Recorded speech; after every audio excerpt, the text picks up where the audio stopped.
Today we're in another beautiful suburb of the inner west of Sydney called Croydon Park. And we were called here because there's some issues with this beautiful house over here. Now there are some cracks on the walls. The people already had an engineer that came and had a look at this job. And this is a problem with the engineers. A lot of the young engineers, they just finished the university, they don't have any practical experience like us, the builders. I'm not saying that we are better than them, but sometimes our experience working on sites, it's probably a little bit more than what these young kids just know when they just finish the university. Now these people, they pay a lot of money to this engineer only to come here and tell them that, okay, there is some movement of the foundations. And what do we do about it? But the biggest issue for this particular job is that they showed him some posts that had a little bit of a rot. And he just mentioned in his report that needs to be changed. And that's it. Why I'm saying that? Because that was a very critical situation. That veranda could have gone at any minute. Now, have a look at the video on your screens now. Have a look at that. The post has dry rot, the beam has dry rot through it. That veranda was just about to go.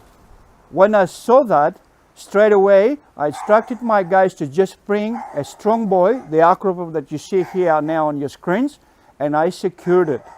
Now, it doesn't mean that I will get this job to fix this. We're going to have a look. We investigated already what the issues are. I will explain to you in a minute, and then we'll just give them a price. But I had to do this and put the prop up, even if I don't get the job. It's something that needs to be done. They have young kids in here, and they're working outside the veranda, and that could go at any minute. Now, let's have a look at that first. Why did the post have that rot in it? First of all, remember the spray that we talked about on previous jobs? When you cut any treated pine or any timber, and it's going to be external, just make sure that you just use that magic spray so you can actually seal it from any moisture just running down to the timber. It's a part of a tree. The trees have little veins that they get the nutrients from the ground. They're still there. They still take moisture. And that's what happened with that one. But why so much water just going into it? Well, we did a bit more investigation and we discovered that the tiles above in the veranda, they were stuck to the timber and they were cracked. And a lot of the water was just running down the cracks and straight onto the top of the timbers. And that's why those timbers rotted the way that they have. Right, now about the cracks. The cracks are quite massive, and it means that the foundations have sunk. Unfortunately, that's quite a big job. The problem is that we need to get under those footings and we need to underpin them.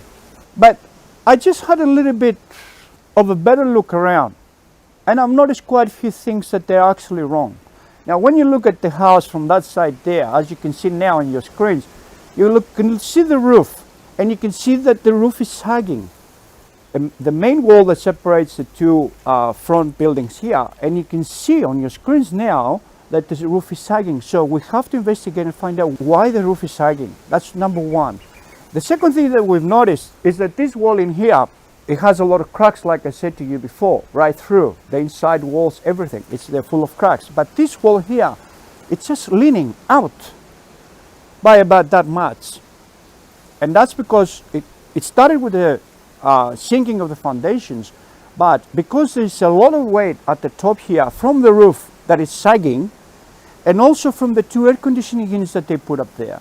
Now, it is not a very good position for these air conditioners to go up that high on that wall. There's a lot of pressure, there's a lot of weight, and you're just adding extra weight to that wall.